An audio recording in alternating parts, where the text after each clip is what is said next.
Konnichiwa, Minisan.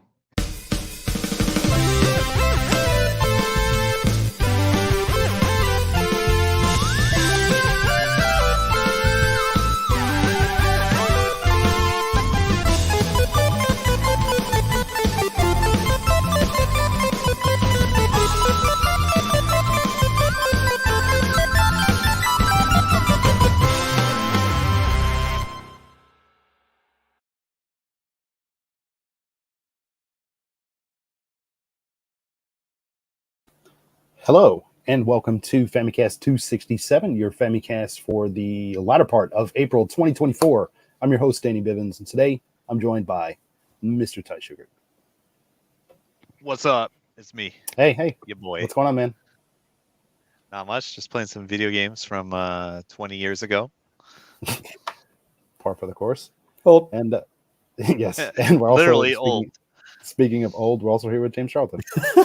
All right, mate, calm down. You walked right into that one, really. Yeah. Famicast 267. All right. Yeah. Nice. We're doing it. Is this live? This is live. We're doing it live, right? Good. Yeah, I'm wearing a Nintendo Live shirt because we're live. No, it's just I pulled out of the closet today. But yeah, no, we got a lot of cool stuff to talk about in new business. Some pretty cool bangers. Well, I know one in particular, a banger that I've been really looking forward to hearing about. News is going to be pretty cool. Not so much, but there's a couple of interesting things I want to talk about. I want to talk a little bit about Nintendo Power, not the magazine, but the Japanese service that from yesteryear. We'll get into that a little bit. Of course, the Nindy Showcase is coming up in about an hour and 20 minutes. So hopefully we can get as much stuff done as possible. And yeah, Lemonade too. The Famicast strikes again. Yeah, it does, doesn't it? You're welcome. But, yes. We made it happen. We did. Yes, we did. We're doing it live though, right? We'll do some live commentary. Live commentary. It's not a live stream. It's like one of those so that's pre-recorded things, right? That's the weird thing because, well, I mean, yeah, it's pre-recorded, but in North America, basically everywhere except Japan, they have like the video already linked up, and it's like it's going to start in this amount of time. But Japan, it's just going to be a video drop. That's what they said on their Twitter. So that's kind of weird. But Japan, isn't it? Yeah. Anyway, let's go ahead and just get things kicked off so we can hopefully get to everything on time. Here we go. And I'll go ahead and get us started out with some new business.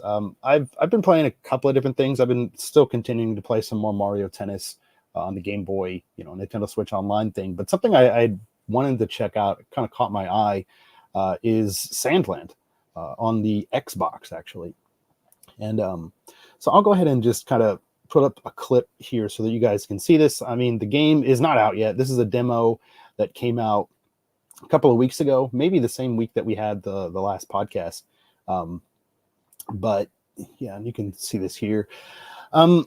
Yeah, so actually the anime and stuff just came to Disney Plus semi recently and stuff, and I watched like the first episode. It's pretty cool. Very Akira Toriyama, in terms of artwork and stuff like that. Characters look pretty similar to what you'll find from the man, which is fine. I like the design of the characters and stuff like that. And even just from that first episode, I thought it was, it was a cute show. It was fun. Yeah, I watched this first episode as well. Yeah, okay, cool. Yeah, I thought it was pretty cool. Yeah. Okay, cool. Well, it's one of those rare things where it's a Japanese anime and it actually has English. Yeah. Like really actually, weird. Yeah, James, I wanted to talk to you about that too, because I was really surprised about that and a couple of other shows too. I don't remember off the top of my head, but as we've talked about on the show before, what a lot of companies do when they release stuff on streaming services here, even if there are English versions, they just don't release them. Even if like it's a Netflix thing and it's released in Netflix Japan and English speaking world, they just say, English speaking people aren't going to be here. Well, it's like, what if they're on fucking vacation or something? Or what if they live here and they want to just watch something in English? But anyways, thankfully, there is English subtitles and English language support for this as well. Yeah, so. Your favorite YouTuber, whoever he or she may be, probably is sponsored by a VPN, right? It's like NordVPN seems to be a popular one, and they often use examples as like, if you want to watch anime, Like you can change your country to Canada and you can watch all of the Ghibli movies. Yeah, they never say change your country to Japan because Japan has jack shit in terms of anime, ironically. Well, I mean, there is quite a bit of anime, but there's not going to be anything with English. Yeah, I mean in English, yeah, like Yeah. like the. I mean, we've talked about this is like an endless topic on the Famicast, but like, you know, Japan has their license, like licensed by a Japanese company, and they produce that language version, and then they ship out the English version to an American company usually, and they dub it into English, and that is licensed and produced by a completely separate company, nothing to do with the original Japanese creators, and then therefore that will never be shown in Japan because it's like they don't want to pay for a license from some American company that like dubbed their thing into English, right? Who cares? Or it can be a really convoluted type of thing like Macross, like we were talking about a couple of weeks ago, where it's just a mess because the American rights holders owns the rights for like certain parts of it. It's, you know, stuff like that can get kind of messy. But I mean, even Pokemon, like Pokemon is like the Pokemon company is a global thing, but like, you know, the Pokemon anime is not available in Japan. Like in other countries, you can just download. I think it's just called Pokemon TV. oh, Like they even had it on like maybe like Wii U or like 3DS or something. They've had it for a while. I wouldn't be the guy to ask having the never Japanese worked system. in Japan because like Right. never ever are they going to give away all of the Pokemon anime for free on like a free streaming service in Japan. That would never happen. Never. Right. It's licensed by whatever TV, Fuji TV or whatever, right, in Japan, right? Yeah. So, I think it was on Netflix. Anyway, for back to Sandland, actually, Haitani brings up a fun fact here, and he says, "Fun fact: back in 2000, which is when Sandland was originally released as a manga, the Sandland manga predicted, in quotes here, Dragon Quest 13 on the PlayStation 6. You know, that might be a thing. Dragon Quest 12 is one of those things that's in development, and maybe by the time PlayStation 6 comes out, we will see Dragon Quest 13. So that's kind of funny." But like back to this game. So this is like it's an open world game. You're controlling Beelzebub, the little demon dude. And in this demo, you have some vehicles that you can drive around in. There's a tank, there's a mech, and then there's a motorcycle. And yeah, you have weapons and stuff like that on them as well. So you can like attack things and stuff. You can also get out of your vehicle and just kind of explore and fight as well. But yeah, I mean, I think it's fun enough, but just this demo is a bad demo in the sense that this is literally just a sandbox. I mean, it's just like this desert area where there's really nothing. You will find some enemies and stuff like that, and it looks great. Don't get me wrong; it looks absolutely gorgeous. I'm playing on a Series S, and that goes up to like 1440p or whatever. They don't do 4K on that thing, unfortunately. But I mean, it's fine to kind of showcase like the gameplay, but it's really repetitive because it's just, okay, if people would probably play this and think, is this the only thing that this game is? You're walking around in an empty desert with nothing. There's like people talking, but is there any type of story here? And from the demo, you would think no, but there is apparently, because I think right around the time that they dropped this demo, they started dropping like previews, like Bandai Namco, which is the publisher of the game. They had some kind of test build for the media and stuff like that so that they can check it out. And yeah, the real game is a hell of a lot more story, has a lot more story and stuff like that. So yeah, it's just a weird way to kind of showcase this game, I think. But yeah. Ty, did you or were you aware of Sandland like back in the day or? Nope. Okay. Okay. I like your pan, by the way, Danny. Calling it Oh. a sandbox game. Very good. Yes. Yeah. I was waiting all day. I was telling Ty this too, but if you're an audio listener, you probably listened to Sandstorm coming into this right before we started this segment. So you're welcome if you're a fan of that song. You've heard it. Everybody's heard that song. Okay. Anyways, so yeah, this demo made me not want to buy this game. But then like, yeah. But then, reading some of the previews, it's like, okay, it sounds a little bit better. But at the same time, it's like as far as I know, I don't think there's like a lock on for, fighting. So it's kind of weird for some of that stuff. Yeah. Maybe one day an adventure game can invent a logo. Right. Like yeah. Zealots. Right. But yeah, so I mean, if you're out there and you have a PlayStation or Xbox or PC with Steam and stuff like that, you can try out this demo for absolutely free and see for yourself. I mean, it looks great. It's just really just kind of boring. So yeah, and I honestly, I mean, with the visual style and stuff like this, I mean, some of the characters look straight out of like Dragon Quest and stuff. I mean, obviously, it's Akira Toriyama, so that's just kind of what happens. But I think visually and like aesthetically, it would be a perfect fit on the Switch, but it can't. They could not get this to run on the Switch without some real finagling, I think, with visuals and their whole system. I think Switch 2 coming soon. Yeah, actually. But yeah, that's gonna do it for me. Like I said, I was just playing a couple of things that I've already played, so I didn't want to take too much time. I like your pattern of playing bad demos and then you end up buying it anyway. Yeah, well, hey, I did not buy another story yet. I'm waiting for a sale, and then maybe I'll buy that. What's another story again? That story game that came out. That it was a remake of that DS game. Oh, another code. Oh my god! Thank you. I was like, another story. What story? Nope. What am I talking about? Looks like we got another comment here from High Tiny too. By the way, hey, High Tiny, what's up, man? Thanks for dropping by. He says, hey, back in 2001 or so in Germany, there was an attempt for Shonen Jump-like manga magazine. That was the first and last time I heard about Sandland until this game was announced. Okay. And yeah, he said, oof, I think I already told you this story. No, man, it's all good. Yeah, because actually, Sandland, the game, they had a really big presence at Tokyo Game Show last year, which is pretty cool. But yeah, anyway. It's called Sandland in Japanese as well, right? Yeah. Which is funny because, SANDO actually means something else, right? Could mean sandwich, yeah. Sandwich, right? Yeah. That's the abbreviation of sandwich, in case you don't know. That'd be a delicious land. I would love to go there. I love sandwiches. But yeah, unfortunately, no sandwiches here, folks. I love going to the beach. Sand. Yeah, just eat the sand. It's the best of both worlds, I guess. I go to beachy and I eat sando. Yes. All right. Well, I think that's going to do it for me. So we'll go ahead and move straight on over to Ty. Yes. So you guys following the news, you may have seen a canceled Nintendo 64 game, Riqa, was actually posted online.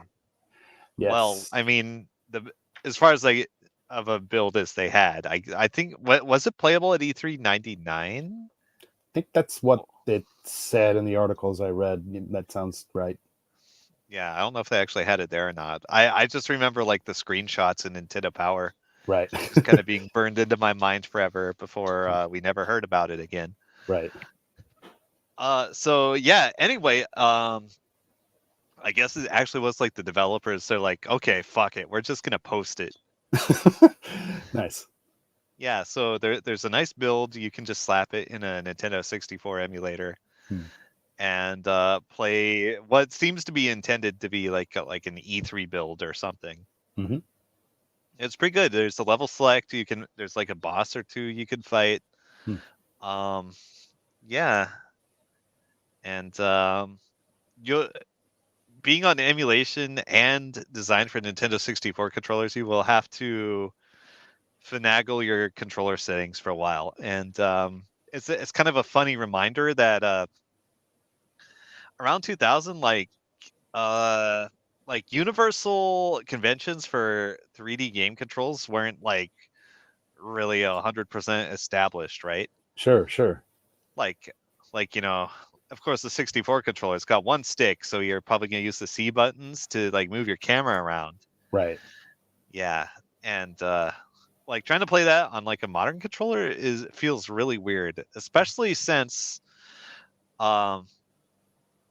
this one it's kind of backwards compared to like most 2-stick games, where you press like left on your left stick and it'll move the camera one way, but like a lot of 64 games it'll move the camera the other way. Sure. Yeah, so this is one of those games. Okay. And you can't change it in the options or anything?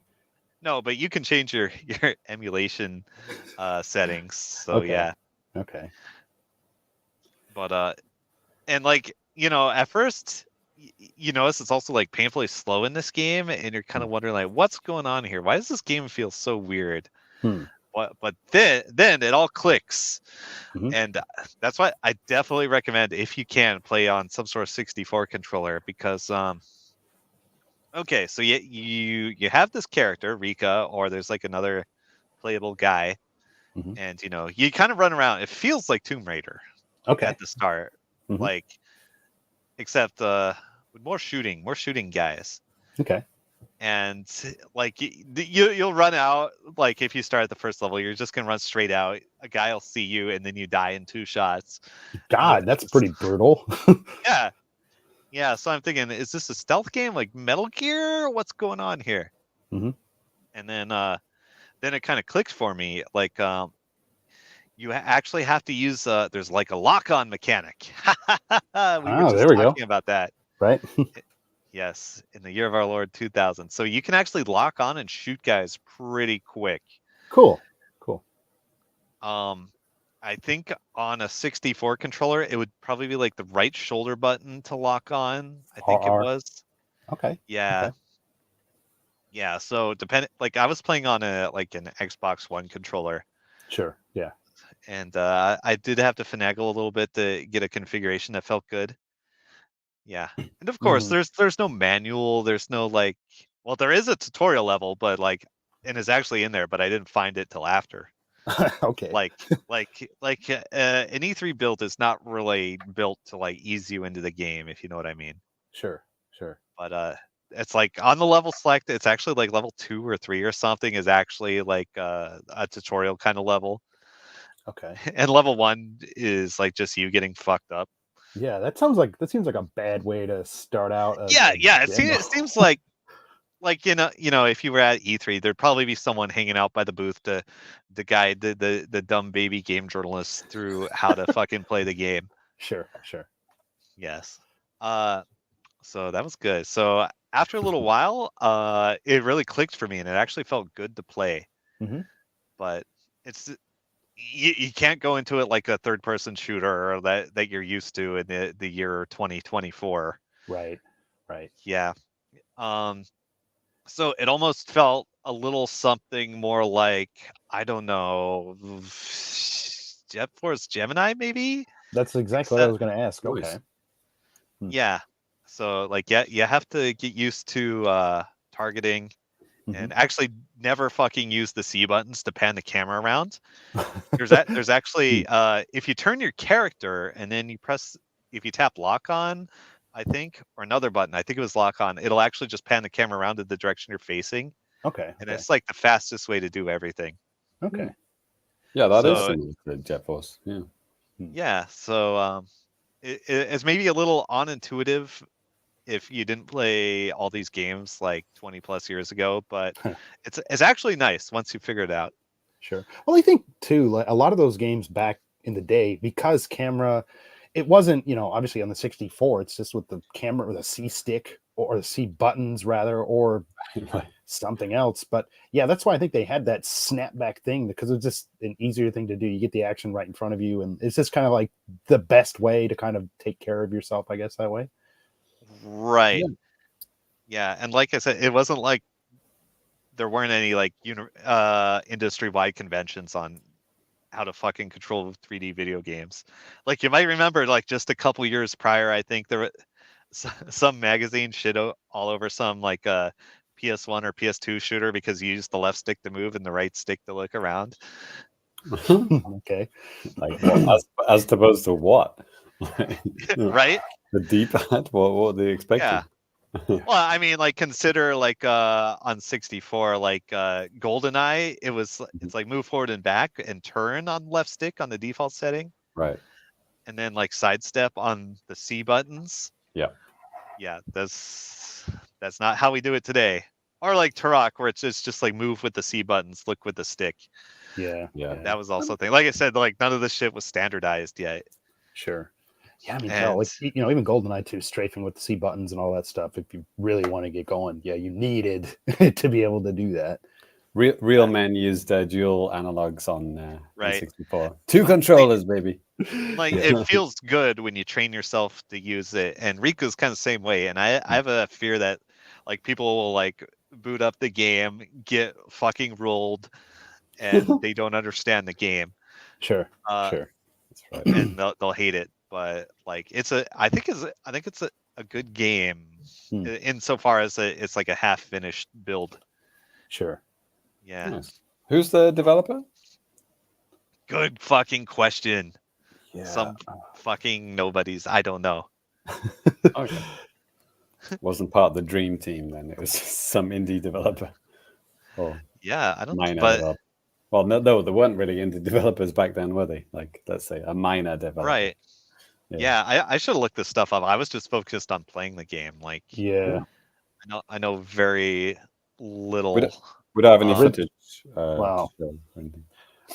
Looking at well, there's just some. plenty of YouTube videos up now from everybody about it. Yeah. Yeah. In terms of the developer, according to Games Radar, it's a UK-based studios, but now the game is back and playable thanks to one of the original devs at the defunct UK developer Bits Studios. Bits Studios. All right. Yeah, I've never heard of them, but okay. Never heard of them. it does sound familiar to me. Let's see. I'll read into it more later. But when I was playing it, like, it felt like Tomb Raider, but stylistically, you know what game it really reminded me of? What's that? You remember a game called Oni? It was made by Bungie before Some they made PlayStation- Halo. PS2? I think it was primarily PC, but I yeah, it's played it probably on on PC, PS2 or yeah. something. Yeah, Okay. I'm thinking of Mark of Cry. It's a completely different game. yeah. So like stylistically, it gave me that vibe. Like even if like you look at Riqa on the title screen, it's a very like 90s 2000s like anime inspired, very very Masamune Shiro style. But it's also fake being from the UK. It's not Oni real was like anime unless it comes from the anime region of France. Right. It was Oni. Oni was like a female anime girl main character, right? Right. Yeah. That's Yeah, and it has like kind of the same style of like third person and clambering over boxes and stuff. I think Oni is a little more like it's very much a close combat game, and this is more of a very Tomb Raider shooting, or a little bit Jet Force Gemini, a little bit Tomb Raider. So it's like Tomb Raider if it had a lock on. I don't know if Tomb Raider has a lock on. They might have it in the new remake that they put out. Asper. Yeah. Maybe. Yeah, I think it did have. Yeah, the first Tomb Raider did have a lock on. It wasn't like a button. Yeah. I think there's like a what do you call it, auto aim kind of thing. Okay. Yeah. This is definitely a button. You press the lock on button, and I think you can actually just kind of toggle targets with your stick, maybe. Yeah. Well, Nintendo were probably clamoring for a Tomb Raider equivalent back in those days, right? They were like, yeah, we need something like that. Yeah. And what else? There's a lot of different weapons and gadgets, actually. Well, I don't know if there's a lot, but it's definitely a thing. Like like you can definitely like swap through some different weapons you have, and there's kind of like a fancy laser tripwire one. Oh, cool. With the sound effect like tuned up way too loud, you like instantly get Havana syndrome. Right? Can't wait. Like, yeah, I don't know how much this stuff is actually functional. I did one of the boss fights, and I don't know if the boss is actually taking damage. But it's more like you fight this giant Roomba guy, and yeah, that's in the game. So I mean, sometimes with those older games, sometimes you don't know. It's like there is no health bar, or whatever. You're just like, am I hurting this guy? He's not flashing. It's not the NES days, you know. Like, yeah, I mean, he did blink red sometimes randomly. Okay. like it felt kind of rough, but it was okay. What else? There's actually like a lot of dialogue in the game. Like really? there's a level where you're in like this kind of like ninja fortress or something, and you can talk to all the guys there, and that's where the tutorial stuff comes in. It's like you have to lock on to these buttons on the ceiling to open the door, and it's like, wow, okay. It's all coming together.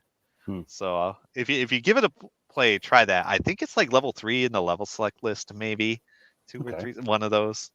Dialogue, you mean like text, right? Like not voices. Yeah, it's like you press B and they'll give you a couple lines about what to do. But the enemies and stuff, and they do talk. And in fact, like the sound quality is like really fucking high. So like, almost like I would get the vibe that they would actually probably take it down a little bit to get all the stuff on the cartridge for whenever the final build comes together. Sure. Like I just noticed, like, wow, these sounds are so fucking crisp and good. I don't believe this is a 64 game. Right, at least definitely not a final build, right? Yeah. It's still wild to me that like Star Fox 64 had like full voices in that game. It's so weird. Like not many N64 games did that, but they did.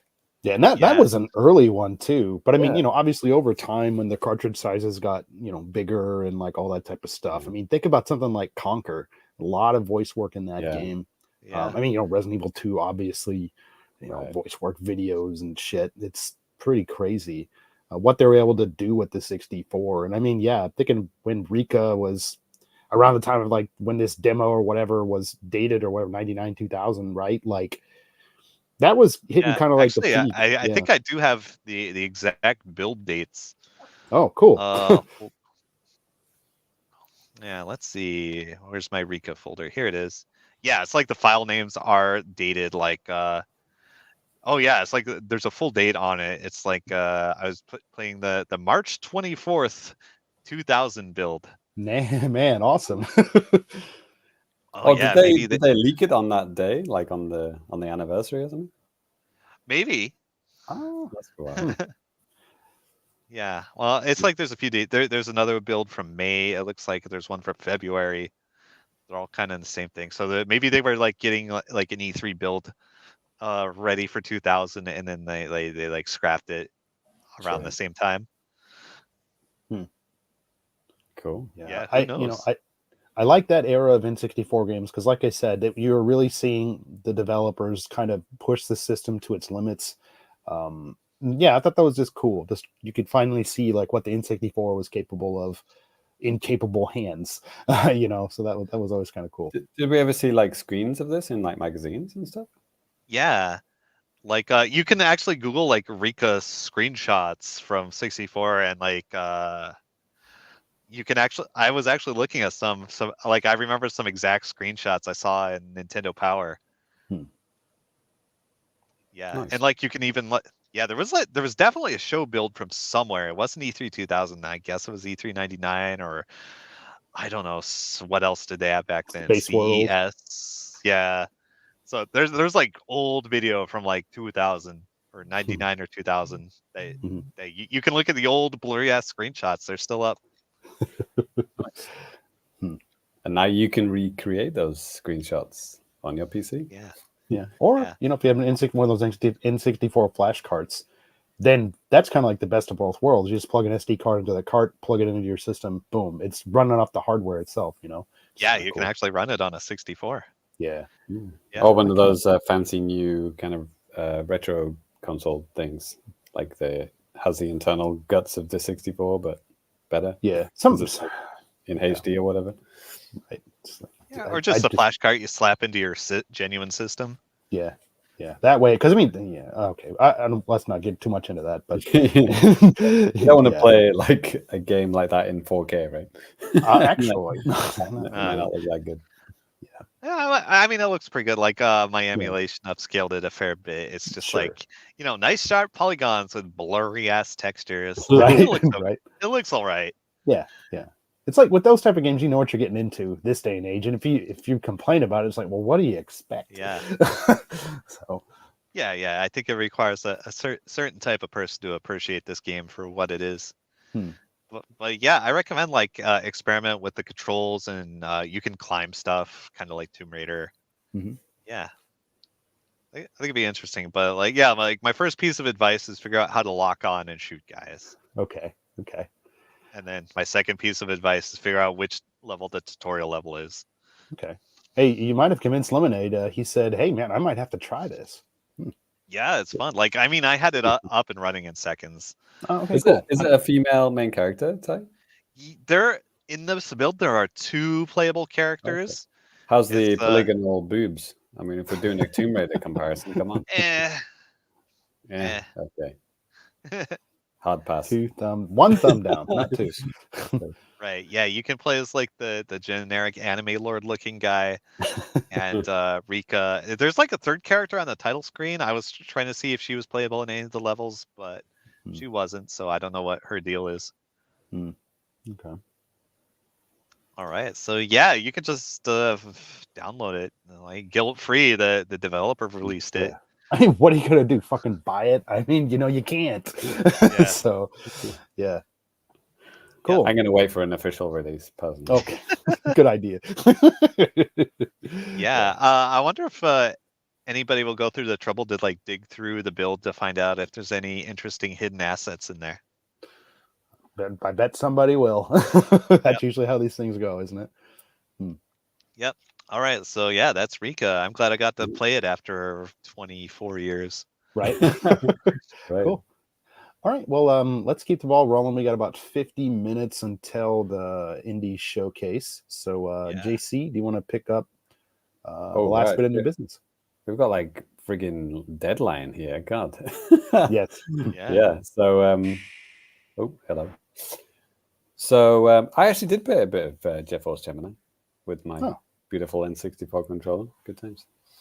So yeah, I haven't been really playing anything new. I've been dabbling with some retro stuff, like like I said. But I've been mostly back on the Splatoon 3.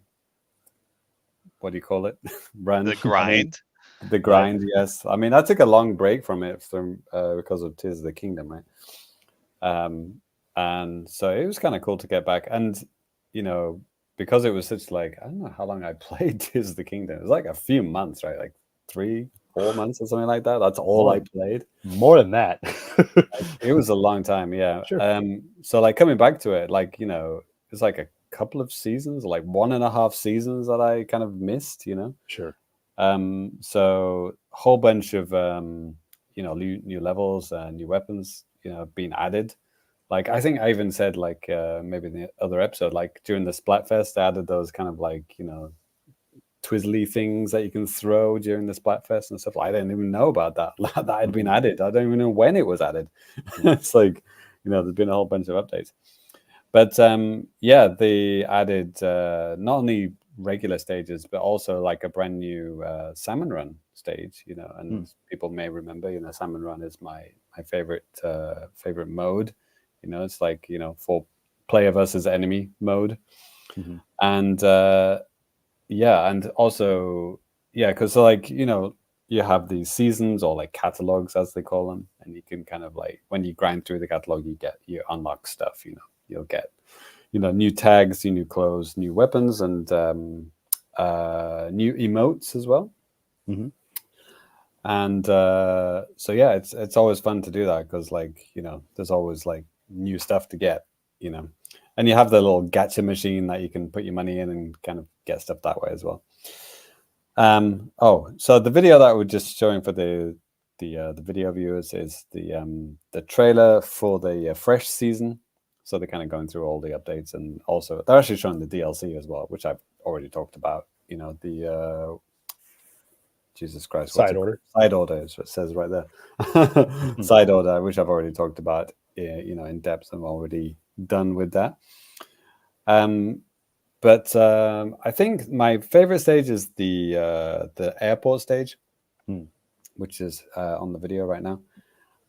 It's very. It looks exactly like not Narita Airport. It's Haneda. It's Haneda Airport, basically. Like Nice. if you've ever flown to Japan before, you'll know exactly. Well, as soon as you see it, it's like, yeah, that's the international airport in Haneda. Right. There are a lot of things like that. Like there's supermarkets that they look like a Japanese supermarket, and there's like a danshi. Right. Like a, what do you call it? Like apartment block, which Public housing, which looks exactly like a Japanese one. Right. Not the American kind. Right. Yeah. What's it called? Like something Heights. Flounder I know Heights. It's called Flounder Heights in English, and they call I it think like. it was, oh, okay. And That was then called like something Morita Heights Danchi or in something. Japanese. I thought it was like Morita Heights or something weird. I don't know. Yeah, I'm pretty sure it's Flounder Heights in the English one, and then something Heights. Something Danchi in Japanese. Oh, okay. Who knows? Yeah, I don't remember. Yeah, so it's funny, Splatoon is a fantasy world, but it's a fantasy world heavily based on Japan. Right. So yeah, now looking at the Bone Rattle Arena, which is the new Salmon Run stage, which is pretty wild, and it's funny because like there's a new Mad Max film coming out like later this year, right? Like Yeah, right around Golden Week, right? yeah, like Furiosa, right? I think it's called Mad Max Furiosa. Right. So it's kind of weird timing. There's the fizz bang. There you go. Because this Salmon Run stage is fucking Mad Max. Like you're in this kind of huge arena, and there's like lots of kind of non-playable characters in the background, all kind of chanting and hoping that you die. You get the vibes that they're like they're here to watch you die on this kind of like little floating metal island in the middle of this gross oily water. For Ty, it was a Tuesday. Right. I was waiting for a Thunderdome joke, actually. No, there it is. I actually don't know any Thunderdome jokes. Tina Turner? I don't know. No, Tina Turner's not in the this new DLC, unfortunately. As far as you know. As far as I know.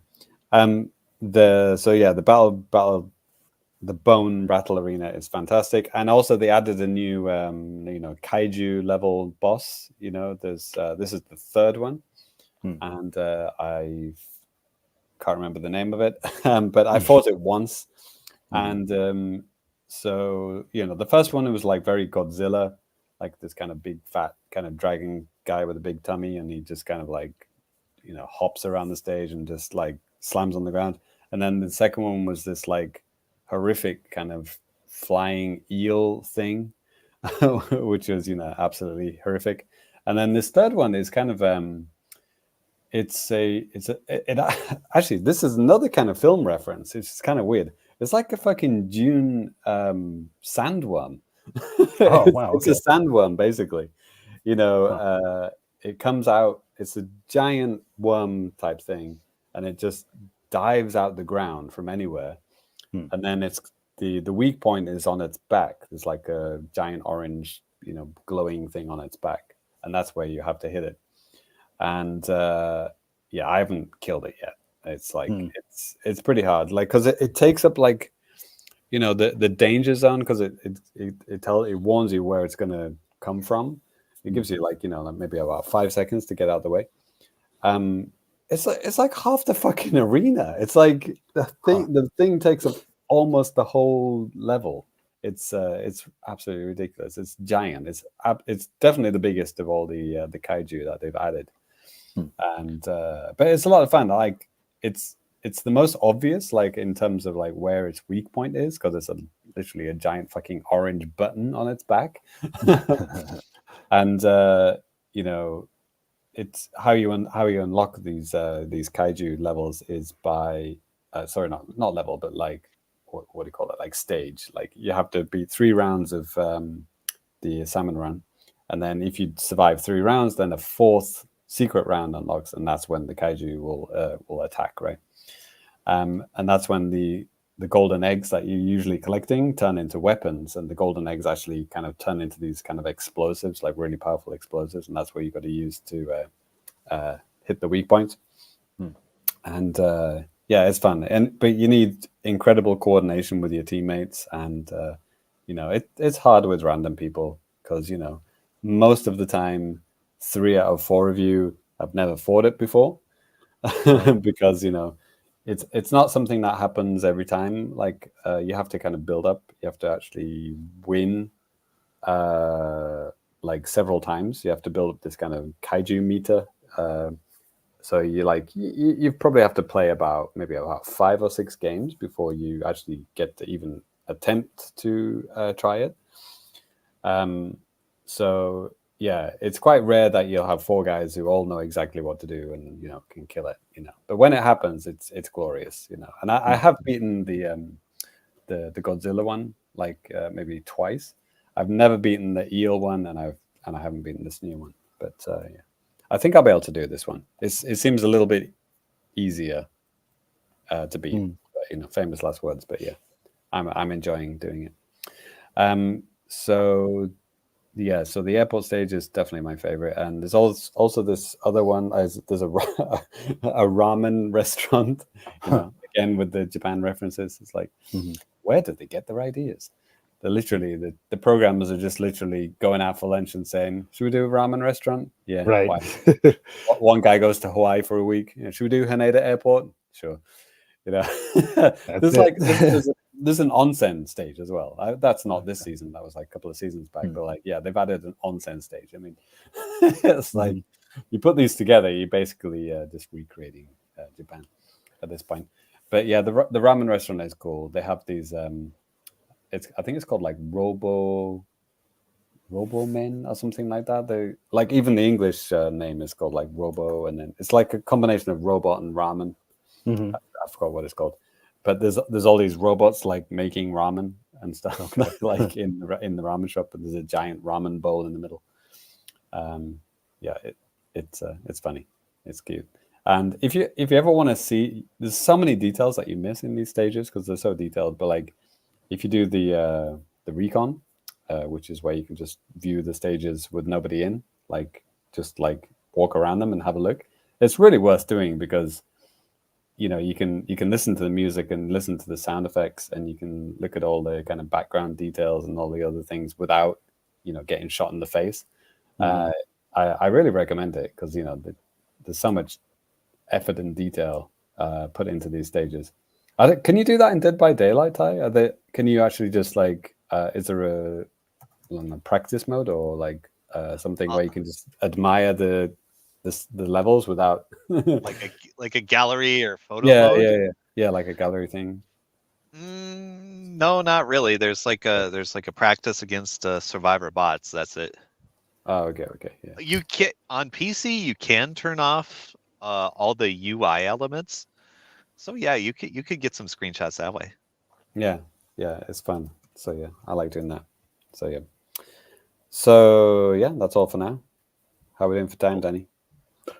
We have about 40 minutes until it's time. So yeah.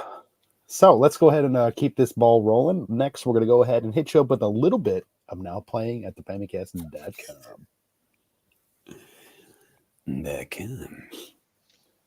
And Now Playing at the Famicast.com, lots of stuff going up all over the place. Different news articles, reviews, videos, and stuff like that.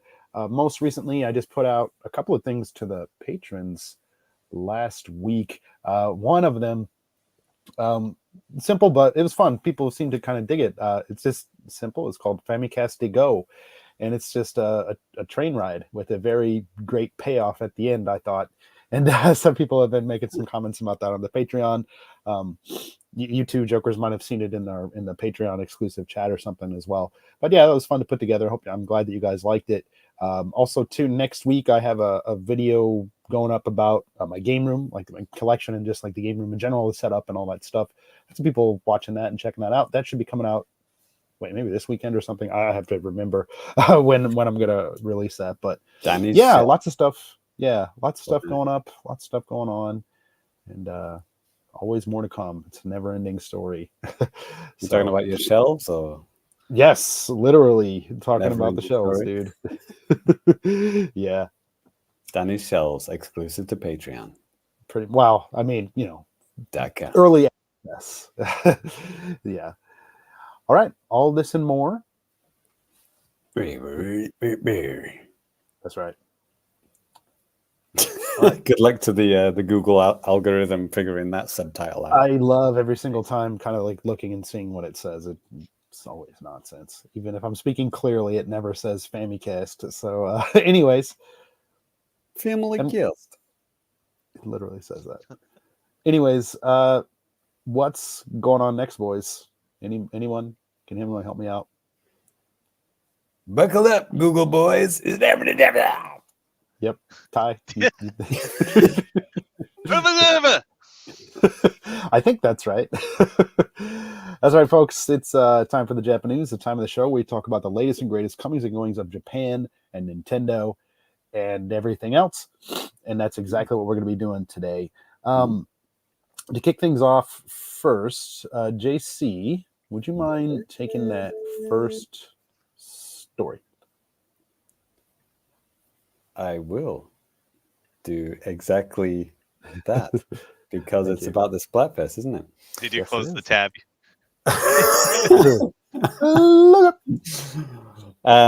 So yeah, I'm excited about this one actually. The next Splatfest is coming up this weekend, and this time it's around the globe. It's the same thing. It's the Spring Fest. It's on April 20th, 9:00 a.m. It's going to run until the 22nd, 9 a.m. And this theme is kind of Easter. Which fuzzy fluffiness do you like the most? With the choices being baby chicks, little bunnies, or bear cubs. And before I reveal which one I chose, Danny. Brilliant. He's got his mic muted on. Ty. I'd probably go with bear cubs. I'm gonna go with the bunnies. Bears, what the fuck? That's right. Me and Ty are on the same team. That's right. Okay. Yeah, bunnies. So I think, Japanese one is exactly the same. Yep. I think they don't even have any kind of cute thing. It's just like Hyoko, which is, chick. Chick. Kawasaki is, I guess, baby bunny. Bunny. Koguma is baby bear. Yeah. So ko is, if you hear an animal word plus ko, ko is like short for kodomo, which is child. So yeah. Ko-inu, koneko, like that. Yeah. Neko, cat. Koneko, kitten. Easy, right? Yep. Yeah. Natsuda! Fuamoko! So yeah. I guess Fuamoko is like fluffy, I guess. Fluffiness. I think so. Yeah. Fuwa is like soft, right? Soft. Can mean fluffy too. Yeah. So Hyoko Mame is chickpeas in English. Or garbanzo beans, as the Americans like to call it. Right? And I never even knew what a take our garbanzo beans. Yeah, I didn't even know what that really Where was. do you guys get that from? It's like every country in the world, every language is like some combination of like chickpeas. Even Japanese is like Hyoko. Well, actually, it's because there was a man. Garbanzo beans. Garbanzo. Who knows? It literally could have been a man named Garbanzo. Right. Lemonade brings up a good point. Like, how is cat not an option here? It's like, well, I think like maybe this is like springtime, Easter season little guys, I guess. Maybe. You have the Easter bunny, you have Easter chicks, and I don't know why. Well, I don't know why. Easter bear. Right. Of course. Okay. Who could forget the Easter bear? Gotcha. Nailed it. He comes in and mauls you to death while you're asleep. Yeah. Free health.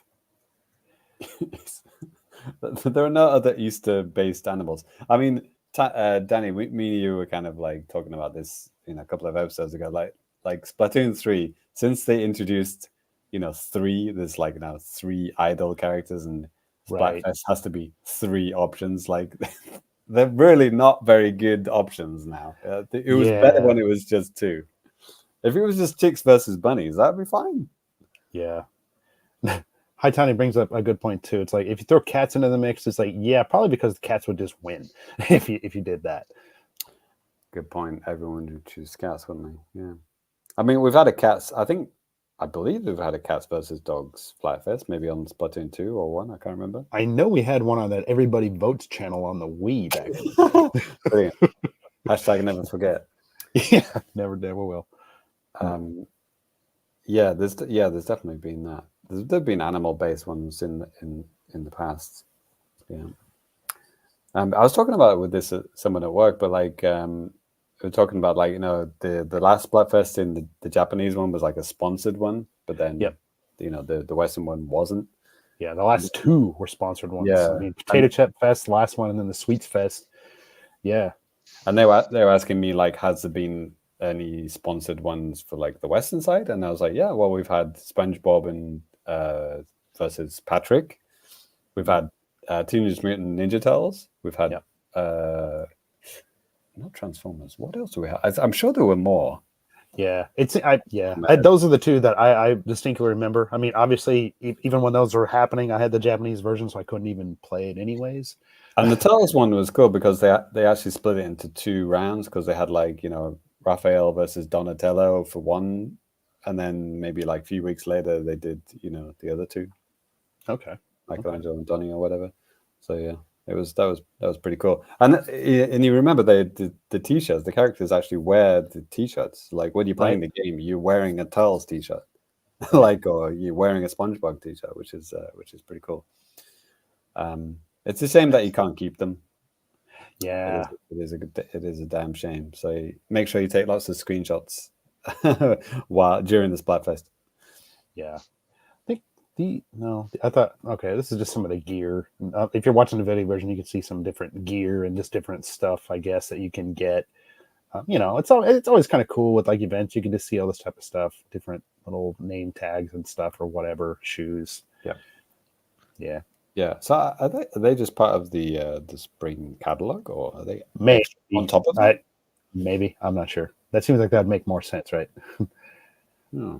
Because you just get the T-shirt. That's just part of what you get. Well, so because in Splatoon 2, we didn't have catalogs, right? But like during the Halloween or Splatoween festival, they had like, you know, pumpkin heads and stuff like that you could actually wear, and you could buy them and keep them. Oh, cool. So yeah, they had like ghost ones and devil horns and stuff like that, and like and for Christmas as well. Okay, devil horns for Christmas, perfect. Yeah, devil horns. Santa hats for Halloween and devil horns for Christmas. Yeah, can't wait.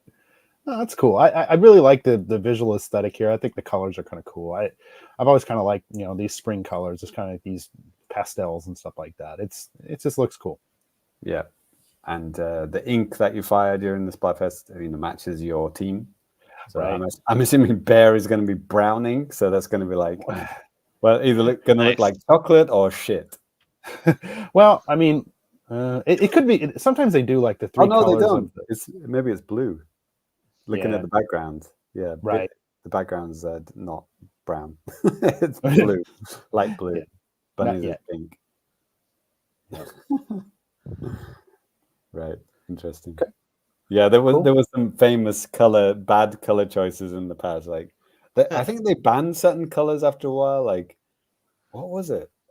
There was like red versus yellow, and it just looked like piss and blood, you know. It was like, yeah, I remember they took off certain colors. Okay. I don't think brown. There's definitely, you can't have black ink, by the way. That's right. I've had black ink. Yeah. They do in the DLC, like the single player mode DLC. Because like the stage, it makes sense, right? But like if you're doing like a regular stage, there's already maybe too much or some part of black in the stage anyway, so it'd be kind of confusing. Yeah, it would. Yeah, it wouldn't work. Yeah. Lemonade, ketchup versus mayo. That was Oh yeah, that was it. White versus red. It looked like. Well, I'm not going to say what white looked like. The mayo thing. But yeah, mayonnaise. Holy shit. Yeah, that was a wild one. That was a wild one. Oh god. It wasn't piss. It was worse. Yeah, right. Ooh. Jesus Christ. Next. All right. Well, cool. Next up, Ty, would you mind taking this next one? I'll have a couple of extra things to say about it, but could you just oh yeah, start it off? All right, so from April 12th, last week, I guess, Nintendo dropped some new games on the Super Nintendo app. You may have seen it. Let's see. Somebody wrote here, at quick glance, they may not seem like much, but I respectfully disagree. We have Super R-Type and Battletoads and Battle Maniacs, both real games for real men. And that's Japan too. First, yeah, that's Japan. I don't know why they wouldn't have Battletoads on the American one. No, they do. That came out before. That came out in February. Okay. Yeah. Okay. Well, that's good. Yeah. Yeah. What else we got? Marvelous, Another Treasure Island. So that's like a JRPG that never came out in the US. Yep. And Wreck-It Crew 98, that never came out in the US, did it? Nope, it did I not. didn't think so. That seems weird. Yeah, that it there's never an came out. interesting story about that. I'll get into here in a bit. All right. So Western countries, English-speaking countries, I should say, got Super R-Type. Yeah. Wrecking Crew. Yeah. And Amazing Hebereke. What the fuck is that? Sugoi Hebereke is like the name of the game. It came out on the Super Famicom thing like in 2020 here. Looks like it's a Sunsoft game. You can see it's like little colorful guys kind of jumping around and stuff. I don't even remember anything it's like about Fall this. Guys if it was made in the 90s. Kind of looks like that. Yeah. 4 players. Wow. Oh wow. So it's like a no. This is like that Dreamcast 4-player fighting game. Power Stone. Power Stone. Yeah, this is like Super Nintendo Power Stone. All right, looks pretty sick. That game looks like a fever dream to me. So, but right. I think that's a good thing. And R-Type. That's you know what you're in for with R-Type. Right. Oh wow, that looks pretty good, doesn't it? Yeah, it's a beautiful game to be sure. How's the slowdown on this Super Nintendo version? No, people are saying the slowdown's still bad, but then some people say, well, it kind of helps because you need the slowdown. Yeah, it's like modern shooters still have slowdown because like it's an intended mechanic. Wow, so this is like a Mario game that never got released in America? That's wild. Yeah. There's an interesting story behind this. I mean, obviously you see the 98 moniker on there, and that's because this Super Nintendo game came out in 1990 freaking 8, on the Super Nintendo. But that's not all, because it didn't just come out on the Super Nintendo or Super Famicom. This came out on Nintendo's Nintendo Power system in Japan. Stellaview stuff? That's okay. So I was kind of, it can be easy to kind of get confused with those things, but they're pretty different. So Teleview was like broadcasting signals and stuff like that too. Super Nintendo, you put like this device on the bottom of your Super Nintendo and plug it in. It's quite different. But Nintendo Power, basically for that, you needed to buy some kind of like a cassette to like save games. And to get games, you would have to go to a convenience store, Lawson, and go to like a special like kiosk where you can then purchase games. System. Yeah, and then like, actually, I'll pull up some kind of interesting information about this. I wish we had more time to talk about this. Like I said, we're about 20 minutes away from the Whoosy Whatsy coming up. Nindies Direct. Yes. Wow, this is wow. So is it this like the white cartridge with like that you could put another cartridge into? Is it that one? Oh, okay. Right here. If you're looking at the video version, you could kind of see this here. Like the Nintendo Power System, this worked. Where they had one for Super Nintendo and they had one for Game Boy, which is kind of interesting. Okay, sorry, I'm seeing things on my screen that I'm not seeing on your guys's. Memory. Yeah, Super Famicom memory cassette, and then the GB memory cassette. These things are pretty interesting because, like I said, there were a handful of games that you could get on this system. Like I said, you would go to like this convenience store, and then you could, buy these games from these little kiosks. They ranged in price from, I think, launch. Let's see, because this system came out in 1997. And the Super Famicom version of the cassette would be about 3,900 yen, about 4,000 yen for it. I'm not sure what the exact exchange rate would have been back at that time, but yeah, then like I said, there were essentially like little kiosks at these places. You would go plug in your cartridge, and then like I somehow put in some money, and then you can get a game. One thing I had read that was kind of interesting, because at the time, there was a lot of reselling of games, and this was almost, it's assumed it could have been this kind of like an attempt from Nintendo to prevent people from buying, retail games and then reselling them, because there still was some benefit to this, because these games that you would buy to put on this little flash cart would be cheaper than just buying the game outright, depending on what the game was. The games were at like different prices and stuff. Right. Well, I remember the Famicom, the original Famicom. Yep. Had the Famicom Disk System, right? Do you guys know how much Zelda cost? It could be 500 yen. Yeah, it was. It's 500 yen for Zelda. Like, how crazy is that? Yeah, if you had a disc and you wanted to just get rid of whatever was on that disc, I mean, you could. Like, I guess the discs were not 500 yen though, right? The discs probably cost like 4,000. Well, I mean, you'd have to with the Famicom disc system, you'd buy the disc, and like, let's say, I mean, you did buy like Zelda, you have it, and then you're like, you could even have it, and it has like the Zelda sticker on it and stuff like that, but you don't know what's on this until you really pop it into your system. Obviously, if you're buying it like used. So you could even reformat like, actual retail discs. For the Famicom disc system, I believe that's how that worked. Wow. Yeah, because like floppy disks back in the day, there were ways to like prevent you from rewriting discs, right? Like there was like you covered up the little hole. Yeah. And that would just protect it. If you accidentally delete Zelda, like when you just spent like 4,000 yen on it, that'd be a pain, wouldn't it? Yeah, I could be wrong about that, but with the Nintendo Power stuff, I mean, you can see here, different games cost like a different amount of money. Some games were completely like new and only released on Nintendo Power. And Wrecking Crew 98 was one of those games. When it first came out, it was only available on Nintendo Power. Some games, they just got so popular that Nintendo was like, you know what?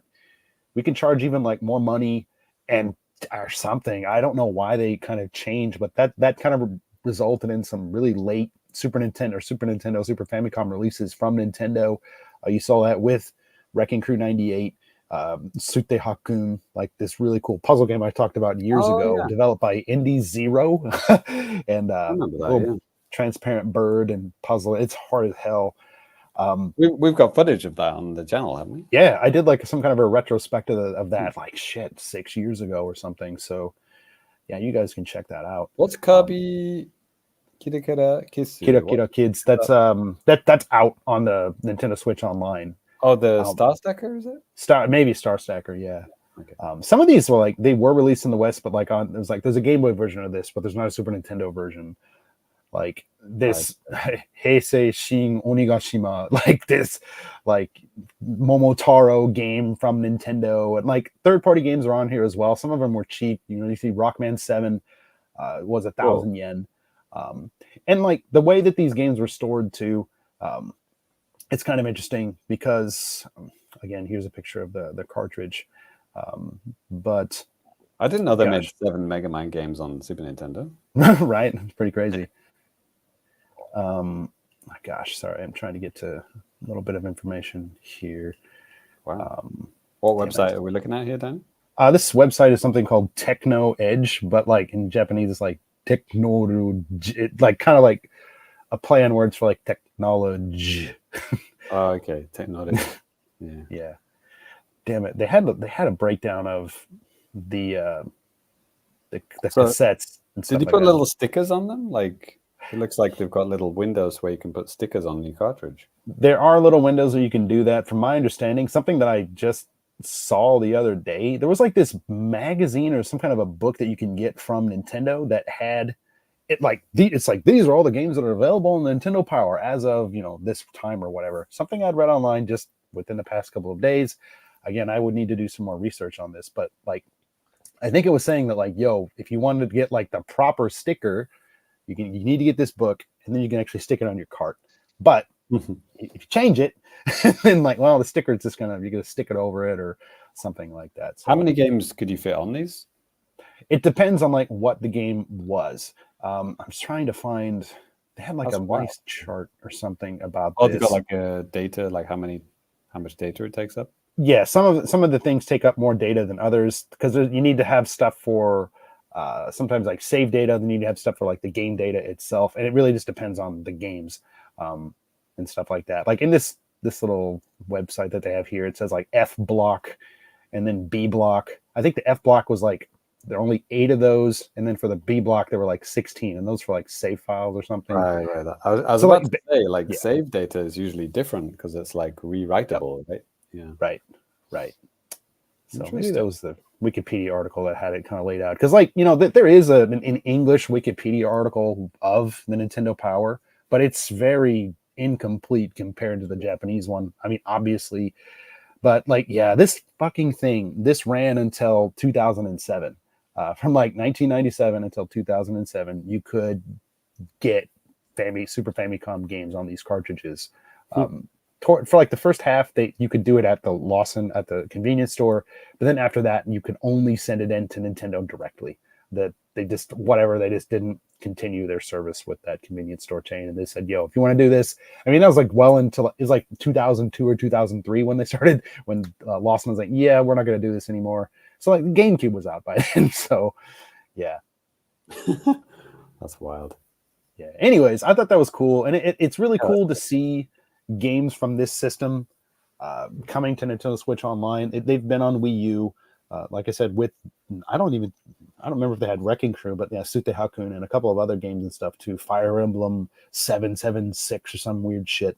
Like, yeah. So hopefully this opens up the door for more stuff to actually just get out there. So Teleview stuff is a little bit trickier with the broadcast element of it. Some of the stuff was like literally live broadcast. So that would be a big ask for some of those things. But anyway. Yeah, it's a shame that there's like Zelda stuff that's lost to time, right? With this Teleview. It's crazy. And during the Giga Leak, they didn't dig anything up, which was a shame. Yeah, who knows what happened with all of that stuff? I mean, there are websites and people out there that are like, dedicated specifically to this type of stuff. So I'd say if you want to know more about this, definitely check those guys out. I know Luigi Blood on Twitter and stuff like that. He talks a lot about 64DD and this kind of stuff. He's the guy that helped get the Riqa, ROM out in public, because I was just in like a Facebook group or something. So nice. Yeah, there are a lot of people out there dedicated to doing this shit. So. It's funny, Danny, when you said if you look at the English Wikipedia page, it's like very bare bones.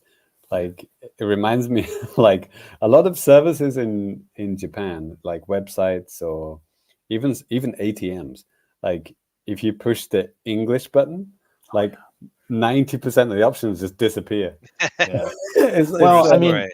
That's honestly, if you think about it, it's almost better, because sometimes other way around, if you're like you turn onto the English version of a website or whatever in Japan, you're like, okay, cool, wow, they really did it, and you click a button and it's like, yeah, this is only available in Japanese. You're like, okay, or just sends you back to the Japanese page anyway. And what's the point? Yeah, we have or one page. Oh god, something. No, I won't even get into it. Or machine translated. It's like you push the English button and it just turns on Google Translate.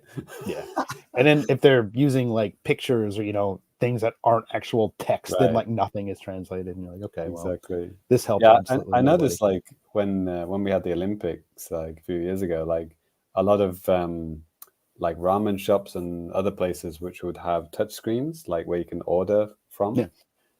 They would start having English, and they would have English at the top, but when you pushed it, the menu was just it was just JPEGs with all like the kanji and that written on the JPEG. So obviously that doesn't get translated, right? So, yeah, it's hilarious. Yeah. So good luck to anyone coming to Japan. But yeah, we got Google Lens now, so who cares? Yeah, right? It is getting easier. I mean, sushi shops, from chain shops. If you want to go to a non-chain, dirty ass place, it probably has really good food. It's gonna be pretty hard to communicate it. But all right, well, we're about 13 minutes away. Uh-oh. Yeah.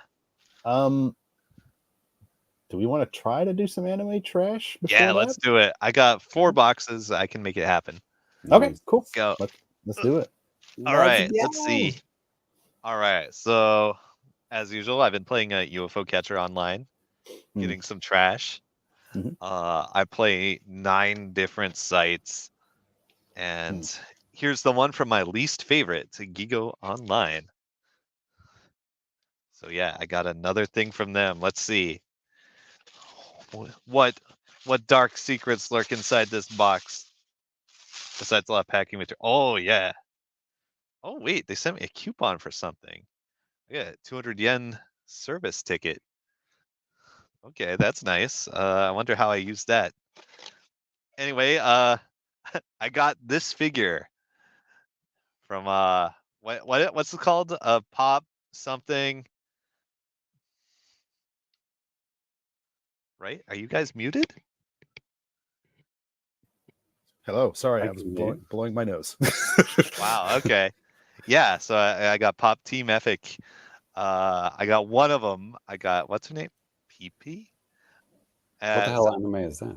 It's Pop Team Epic. It's amazing. You should look this up.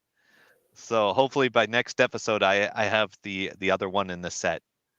So right. Finally, some good fucking figures.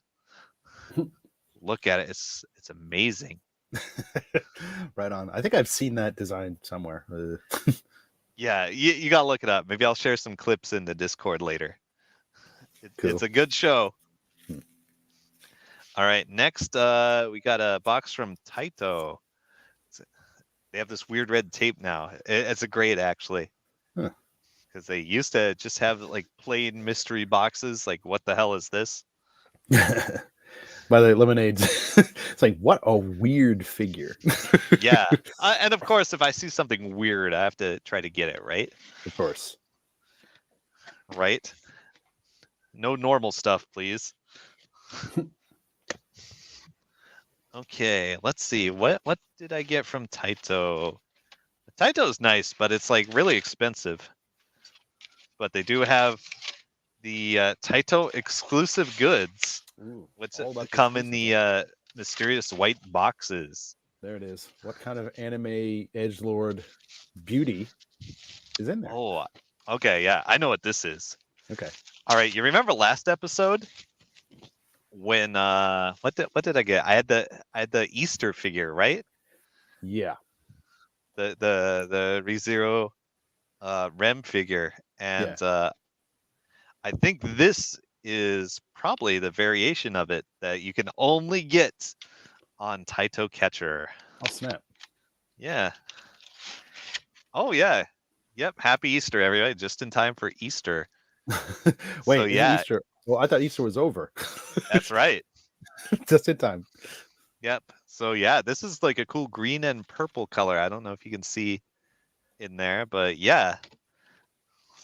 So yeah, cool exclusive prize. I like this color a lot more. Mhm. It's nice. All right, on the the mountain of figures it goes. Right. All right, 2 more boxes, 9 more minutes. Yeah, we're doing okay. You can do it. You got this. Next, I got a big box from Toyoba. All right. Now, Toyoba is the biggest site with the most free tickets, but I think it's also the hardest site. But I did have kind of a lucky streak. They do have a pretty good deal where you can get like $10 worth of credits for like $3 on their monthly subscription thing. Okay. And like I lucked out and I won like 3 things off that. Nice. Nice. Yeah, so I don't know if they suddenly got easier or if it was just a fluke. But let's see what we got. We got lots of shipping material as usual. Mm-hmm. Oh yeah, sick. All right, hope you guys like figures. All right, I got what's her name from Evangelion?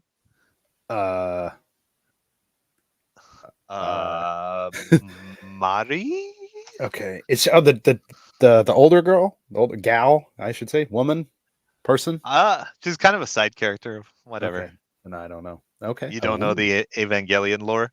I mean, I watched like the original series and maybe one of the movies. This is like years ago. Okay. And then I got Anime Chan. Of course. Oh, sailor skirts, tie. we got a name, Kitagawa Minute. Yeah, this is a show. It's new and popular, I think. Okay. I have not seen it. I don't know anything about it. Okay. But there are so many figures of this character now. Okay. So I sniped one. Yes, here we go. This is a ReZero character. So there are 3 popular girl characters, I should say, in ReZero. So there's like the 2 maids, you know, you've seen them 1,000 times, and then there's her. So this completes the set. Okay. Of like the formal dress ones. I've got one over here. It's kind of it's bearing a lot of weight, so I'm not gonna pull it out. Oh my idea. god. Yeah. But there was also just the ReZero event in Nikkei, and I got all the characters, and it was cool. All right, and I got one more little adorable anime chan here. By the way, Lemonade really liked the blonde-haired one that you showed just a couple seconds ago, a couple figures ago. Anime chan, Yeah, anime chan, yeah. Yeah. Like I had the one from last week, the same character. Oh yeah, right here. Yeah, you might remember this one from last week, right? It's the same character, right? Okay. I think. Yeah. Sure, I'll take your word for it. Yep. Anime chan. So anyway, I got this little plush character. You may have seen her before. You might remember the figure I had a long time ago, the girl with the huge shield. That's her. Okay. She's playable in Melty Blood. Okay, yeah. It's all kind of coming back. Right? Popular Nintendo Switch game, Melty Blood. Right? All right. One more box. Last one. We got 5 minutes. All right, and I actually have my box. This is from Capcom. Okay. Yeah. So it's one of my favorites. Is like top 2. If you're out here in Japan, I would definitely say play Capcom's UFO Catcher. If you're in a different country, get fucked. They don't ship to you. Yeah, exactly. Sorry, nerd. Yep. Let's see. All right, I got stuff. A lot of packing material. Oh, I got a big funny plush. Oh, nice. It's Yor from Spy Family. Okay. Yep. Is this her tennis outfit? I don't think so. I don't know what this is. What's her formal outfit? Okay. Whatever. Another plush. Throw it on the pile. Right. As he just tosses it literally behind his back. I love it. Yep. All right. Here we go. Here's the ReZero. Oh, okay. It wouldn't be it's a section of anime trash without ReZero coming into the picture. Yeah, without a ReZero bunny girl. There it is. I have this figure in 3 different colors now. I've got red, I got white, and I got blue. Oh, wow. USA. Right. Okay. Put this on the pile. All right. So that's anime trash. Okay. Just in time for Indie Direct or something. Getting close. We got 3 minutes. Danny, I just had a quick look at Deku Deals, see if they had because they add stuff immediately. Yeah. See if I could get a preview of what's going to be announced. There's a couple. Though this game is not out. Another Crab's Treasure, but we know about that one, right? I've heard that comes out. That comes out next week. Okay. This one came out yesterday, and this one comes out in May 30th. Zhuan Sword 7. So that could be potentially announced in this direct or not. I don't know. Okay. Good call. And like I said at the top of the show, I'm actually I'm looking at the Nintendo UK page right now. They have a countdown. It's 7:40, 7:43. Let's do it. And I'll go ahead and share that page here. But yeah, the Japanese one, it looks like it's just gonna drop just as a video. Okay.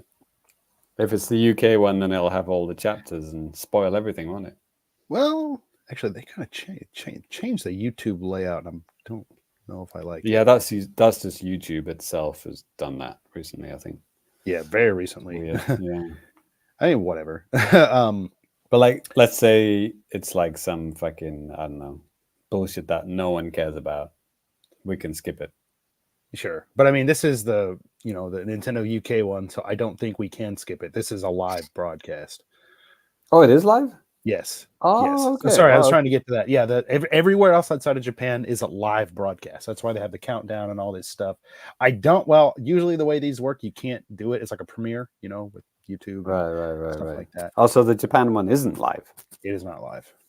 Okay, so that would potentially be a better one to watch. Yeah, maybe. But it could be Japanese. Well, that's the thing too, and games that are not going to be released outside of Japan potentially. Yeah. Well, hold on just a second. Let me. You're gonna double tab it, just flip between them. I'm gonna try to get set up here. Everything ready. Hold on just a second. Let's see. It'd be cool to do the comparison again, but what did we do last time? I think you, I also you don't had want it on your phone. I also don't or want my something, computer to explode or something like that too. You know, trying to do these stream, two on your phone streaming, or something? two stream. Well, I can't. I'm using my phone as my camera now. So, What? yes, told you about that. That's interesting. Yeah. Well, actually, JC, could you? I mean, we couldn't. Okay, well, I mean, I could try to do this. We have a few, I could put the UK one if you want, and then you do the Japanese one. Or okay. Other way around, or hold on a second.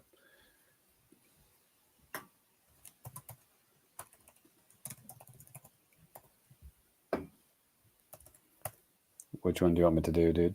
Pull up the UK one. And 17th of April. Yeah, okay, I got it. Yep. And then, do you want me to share it now or later? Go ahead and share it now. Share screen, share tab. Yep. Right. Sound on, off. Keep it off because it's. Well, I could just keep the volume super down or like down. Yeah, here. but I mean, if we talk, it's going to be. Yeah. While you have that, I'm bringing the. Well, I just got to keep. Is this size okay? Yeah, it's perfect. Good. I can't do if I do full screen, I'll mess up, right? Right. Peggy 18. Yeah. Can you skip through the chapters, James? Is it? No, it's a live one. Yeah. All right. While we're watching this, kind of again, the UK stream has started. It's a couple of seconds in at this point. Right at the title screen, they're talking and all that shit. In the meantime, I'm refreshing the Japanese one and seeing what we get. Oh, I'm just prepping for our first segment. Well then, let's get going. American commentators on the Nintendo UK. Brilliant. Cool. This is done already. The Japanese one. I can look through everything. Oh wow. Okay. I don't think anybody's gonna notice. What are we watching on this one? I'm Matt, director and lead developer on the Oh, Little Kitty Big City. I remember this one. Oh yeah. This is not an exclusive new one. So announced last year. Yep. game idea originated when I was teaching. Isn't there a Famicast episode like called something like this? Yeah, something like that. Or it's still the same. It's a game about being a little cat. A little cat in a world filled with exciting distractions. Wonder if the cat can get you drugs. Right, time? If you're lucky. Looks the type. Nailed it. Yeah, and I think I worked out the filter thing. Look. Putting I hats think on the cat cats. is on drugs. Right. He's wearing a. You're a curious little kitty in a big city. Wow, this is Double already duck. quite different. It's quite Oh, really? different from the Japanese one already. What's the Japanese one's first game? What is this? Does it? It doesn't have the chapters. No, Japanese one never has the chapters. It's just you just have to guess. Yes, I mean, well, they want you to watch the whole thing. It's a game called Skim Tsukimi. One of them wants something shiny. Another might be stuck in a pipe. There are also cat achievements to complete. Cat Cat achievements. achievements. Right, Nice. that's That's going to be an invasive thought for a while. right. Is this on everything, Ty? Is it on I don't know. Xbox? Like a Okay. ladybug, a shark, and even a bunny. Funny bunny. Emotes whenever you want. Oh, that's a big Wow, they've already in the Japanese one. way to look cute. The first like 3 minutes, there's already 2 games showed off. There's another one called Shanghai Summer, and it's kind of like a talkie game. You're talking with like a cat and like other people. Okay. Cats. Pre-orders begin later today on the Cat's a big Nintendo theme in eShop. today's episode for some Yeah, reason. right. Easter cat. Right? Yeah. Oh, what's this one? Looks like Going for something more. is it that graffiti game or oh no. But now, Metroid? What? Yeah. for Oh, something Way Forward. Nice. Oh, I know. I think I know what this is. I think they were From the creators of River City Girls. More anime girls fighting. Yeah, I think we got an email about this. Sick. Is this? This is not River City Girls. Yar's Rising. Okay. Hey there, Emi Kimura here, aka Yar. If you want to use my handle, which you totally should. Wow, this is very Metroid. Holy shit, this is Metroid. Yeah, right. It's Samus without her suit on. Yeah. Samus is a girl? He is now. Help me run, jump, hack, and blast my way into unlocking the mysteries of this corporate empire in Yar. Yeah, this is very reminiscent of Metroid Dread, Later this Yar. and Here, also the Game Boy Advance game. What is it? Metroid Zero? Yeah, Zero Mission. Like crawling in the things as a woman without the suit.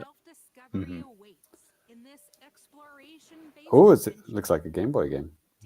Refine Self, the personality test game. Nice. Every action you take and decision Do you return the shopping cart or do you leave it in the parking lot?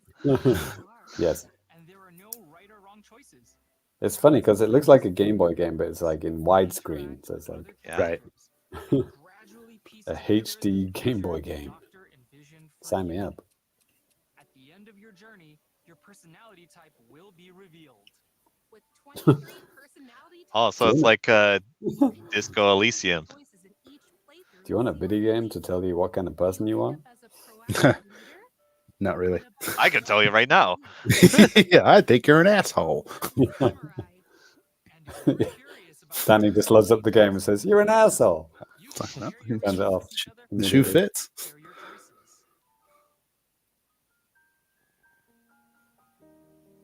Yeah, the Japanese one seems like it's completely different than this. Like completely. Find out Well, like who every you single are game, and So far. Refined Self, I think I saw that while scrolling through.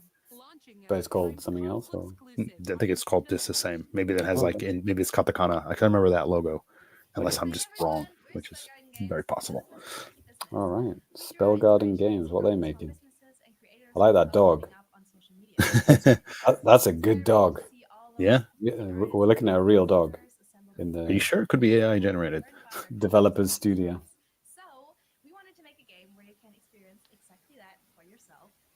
It was supposed to be just a short project, just a few weeks, but then so many people liked the concept that we kept. I missed the concept. What was the concept? For you to play on Nintendo You're asking the wrong guy. I'm like looking at two things at the same time. Oh, dog. Money dog. Sticky business. Oh, right, okay. Oh, like a sticker making game? Wild as you create stickers and ship them off to customers. Okay. That's literally what This- people do as a business now these Right. days. This is on the Japanese one too. I saw that. There are over Right. 400 elements. Sticky business, same thing. Okay. Sticky business. Just says it. This says this is the regular logo. Right. I have the sound off, so I can't hear what they said. Well, sticker in Japanese is shiru, isn't it? Shiru, yep. Yep. But no shop is complete without its customers. Each one will ask for different stickers. And by Interesting. fulfilling their requests, not only will you impress your customers, but you'll also learn more about their lives. From a music teacher striving to motivate her students to a Do you want to sell shit on Amazon? This game can help you find out how to do that. Right. Plus, the Plan With Me paid DLC adds 10 more customer stories and over 100 Yeah, this is weird because like including you could just do this for real and actually make real money. Why would you like put all the effort into designing these stickers? Well, I mean, you would have to like buy Photoshop, and well, you don't have this. Well, you have to this- buy this fucking game. Well, the game's going to be cheaper than Photoshop. Am I wrong? Wow. If you're looking for explosive, Real people don't buy Photoshop. mysterious journeys, we've True. got you covered with There are this ways. trio of upcoming indie games. Check them out. Okay, guys, let's check them out. Oh, look, it's made in WarioWare. Right.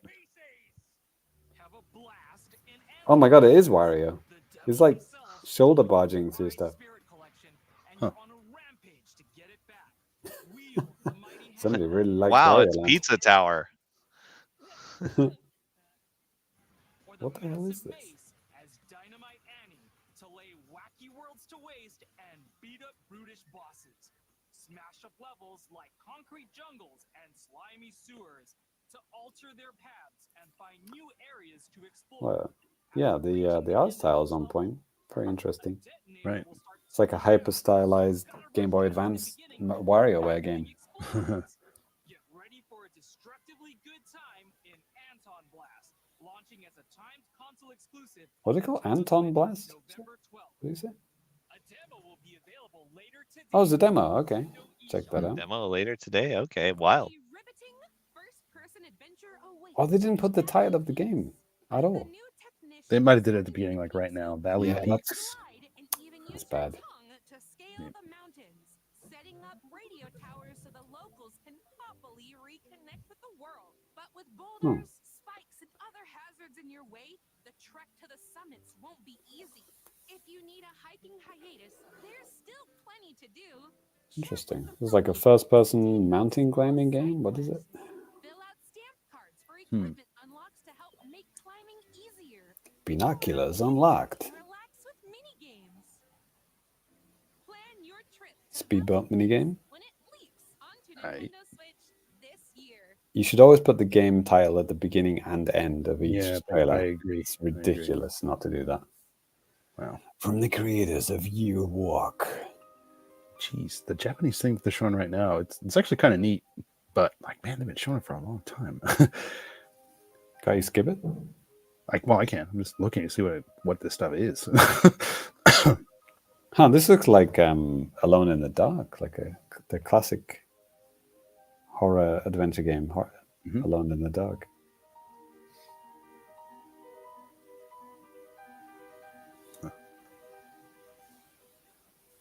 Interesting.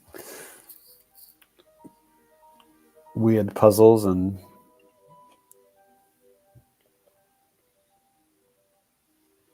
it's all in black and white. The Laser Eyes, Lorelei and the Laser Eyes. That's I a think good title. That's the last thing on the Japanese one. Oddly enough. On the game in my spare time, and since then it blossomed with the help What's of this? others, This looks like a more all bringing the piece of magic. gamey game, And all started adventure with the game. idea of using watercolor art style to evoke peaceful and zen vibes. I played this game on Apple Arcade, Danny, called like Boldo, which was on a Oh, no, Baldo, yeah. Yeah, it was like years ago at this point. Yeah. Oh, okay. It's like a proper, like, you know, Wind Waker style adventure game. Yeah. No, I'm sorry. I'm thinking of. I know. Yeah, I remember that. You talked about Baldo, Boldo. Right. Just because it reminds me of what's on the screen now. Oh, this looks pretty interesting.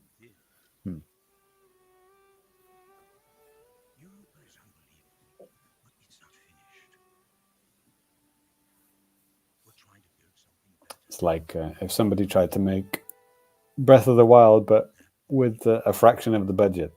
Right. Well, right. I mean, hey, they're not doing bad, at least from the little pans Pretty and well. stuff like that they're showing.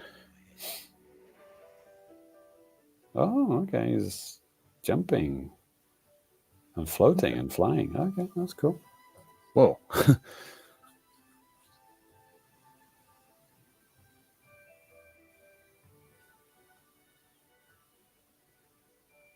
Cool. So essentially, he's Harry Potter without the broom. Yeah, exactly. He can just fly wherever he wants. There must be some restriction on that, right? I'm assuming you can't just fly infinitely everywhere.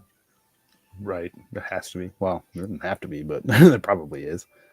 It's reminiscent of a lot of games, but it does have its own unique look. Yeah. Shadow of the Colossus, but for babies. Europa. Demo available later today. Okay, yeah. Oh, I might check that one out. Europa.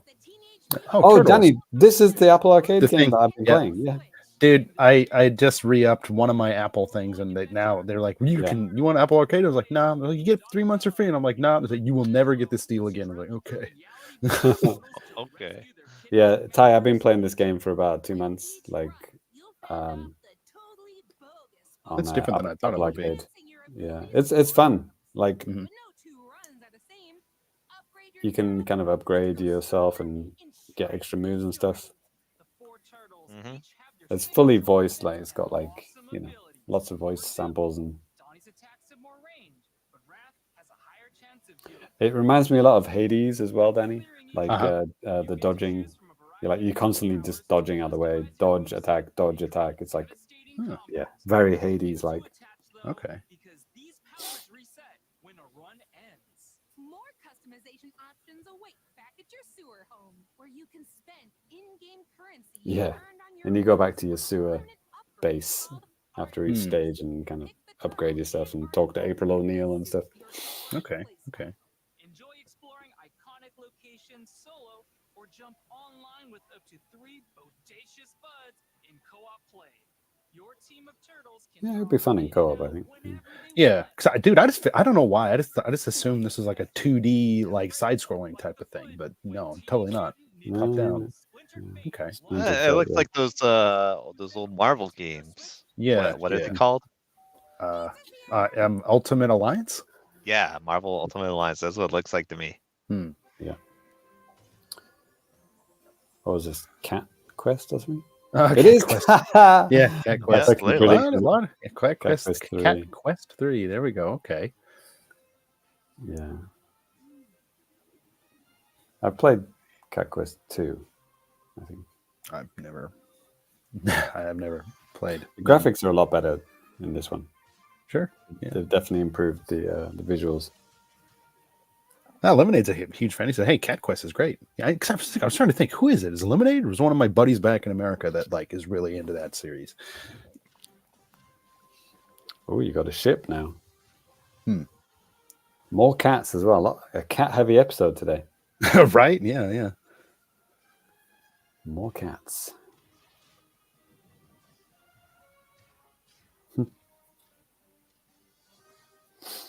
Yeah, I think the first 2 games are like, $1 at this point.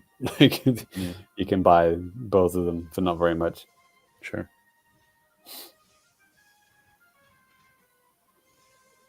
And when this third one comes out, it'll probably get even cheaper. So Right.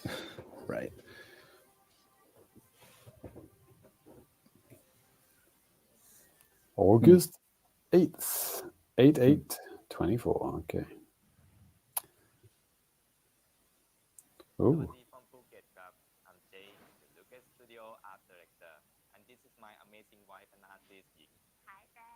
Husband and wife from, where are they from? I don't know. I was hoping that you heard what they said. Their name sounded maybe Malaysian, but I'm not sure. Don't quote me on that. Right. Quote it. Episode title. I think they're Malaysian. Malaysian couple.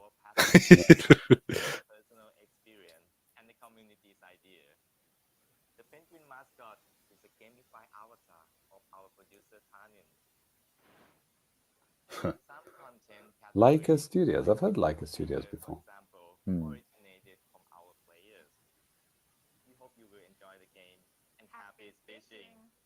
Stitching.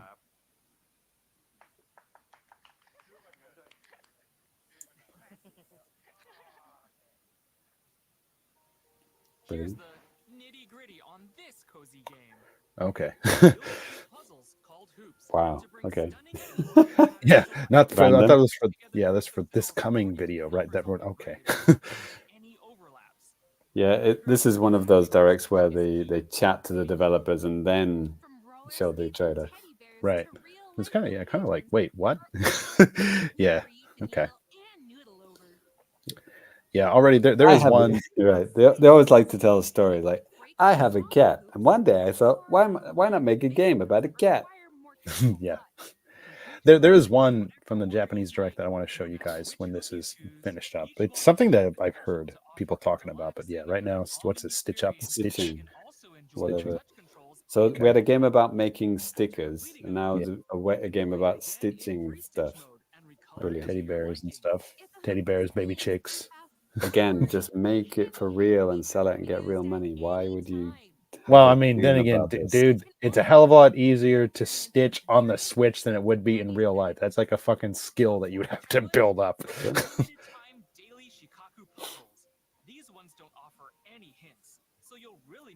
Also, it's a puzzle game, but Yeah. Yeah. See, let's see you do that with stitching. Right. Good point. Maybe you could. I don't know. It'd be kind of a weird, big weird thing to try to make, but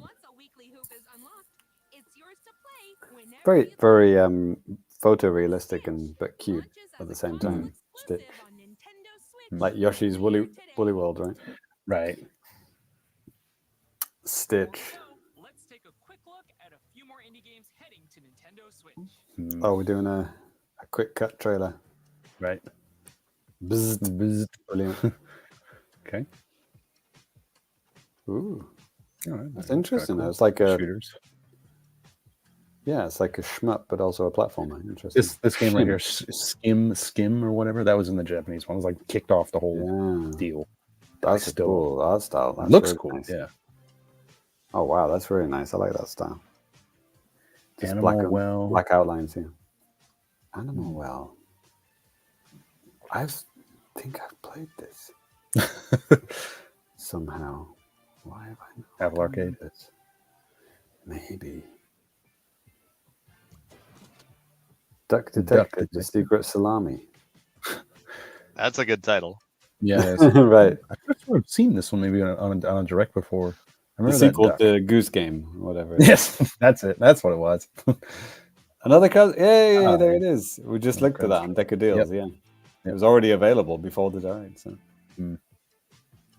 This is quite an expensive game. And it's nothing to do with SpongeBob, as I found out later. Right. One last announcement before we run out of steam. Oh, Steam World. It's the building game. Steam World Build. Build. Get ready to sail the spectacular sea. Oh no, Steam World Heist 2. Heist 2. Interesting. Nice. Interesting. So Steam World Heist is like the Worms game. If you've played Worms before. It's like Worms, but Okay. Steam World.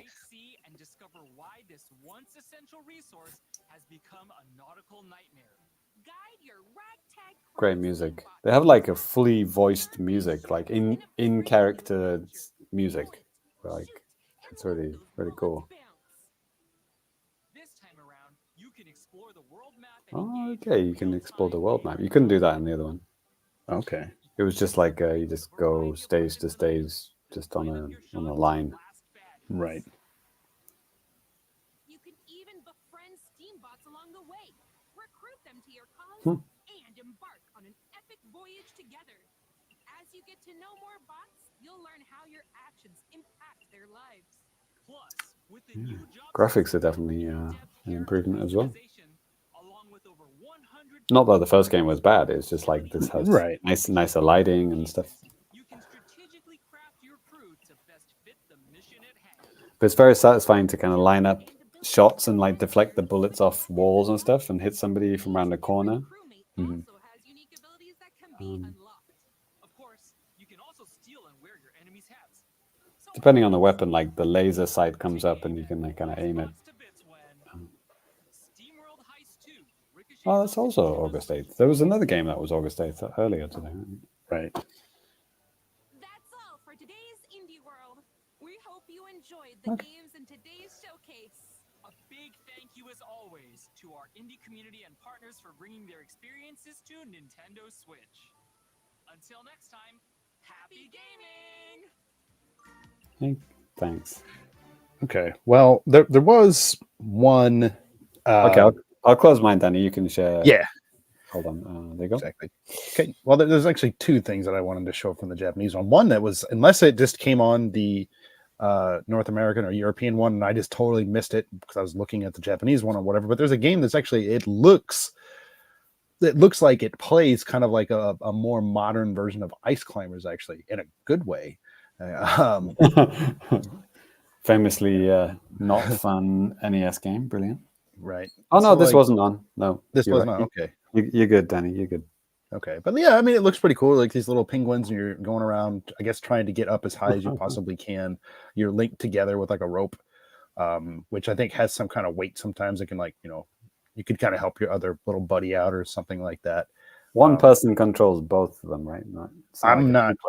I'm not sure. I need to like go back and actually kind of like watch this properly.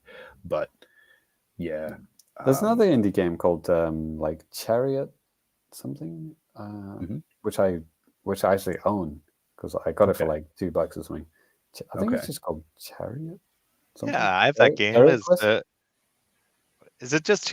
I know of a game called just Chariot. It's yeah, I think it's just called Chariot or Chariot Quest or something like that. sponsored by the Canadian Media Fund. Okay. Well, High Tiny just he craps all over me here. Not really. I believe that's a game that's been out for a while now. I've seen several playing that online already. Okay.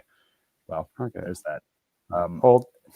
Bread and Fred is what this is called. So Sandcastles Studio Apogee coming out in Japan on the 25th of May. So maybe already out. But there's one other game. Show me Bread and Fred is the Ice Climbers game. Yeah, that's the thing that we saw. Which I thought was kind of neat. But the other one that I saw, I've seen this next thing making the rounds on. Oh, it's GoldenEye. Social media and stuff like that. This wasn't Hachiban Deguchi is the name of the game. Like exit number 8. I think it's like a horror game or something. You're basically walking through kind of like a Japanese underground. Yeah, train station. Yeah, exactly. And this is like my nightmare. This is literally my nightmare. Getting lost in fucking Shinjuku Station. It's like the worst train station in the world. Yeah, train. Oh gosh, that station sucks. But this one I think comes out maybe today on the Switch. I think this has been out on Steam for a while now. But yeah, and you could, I guess, go and service doors and shit if you really want to. I'm not sure, but yeah.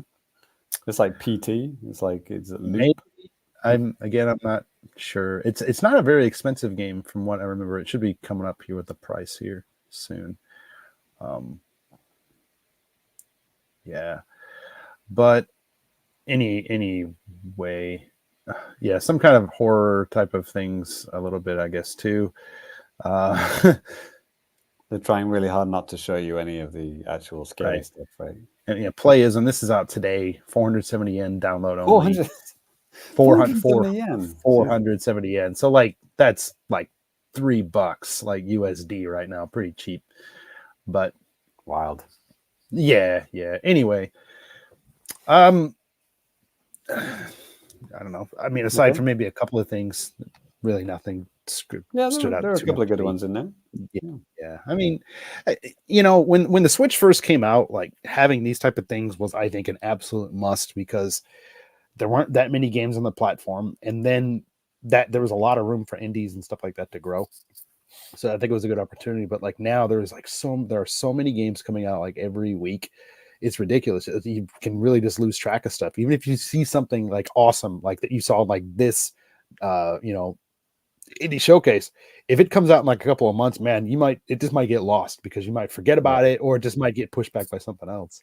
Well, Big Kitty City, Yeah, that's. I assumed that was already out. And it's like, oh no, it's not. Oh, okay, yeah, I totally forgot. I thought so too. You have to like add it to your wish list as soon as you see something you like. Just add it to your wish list before you forget, right?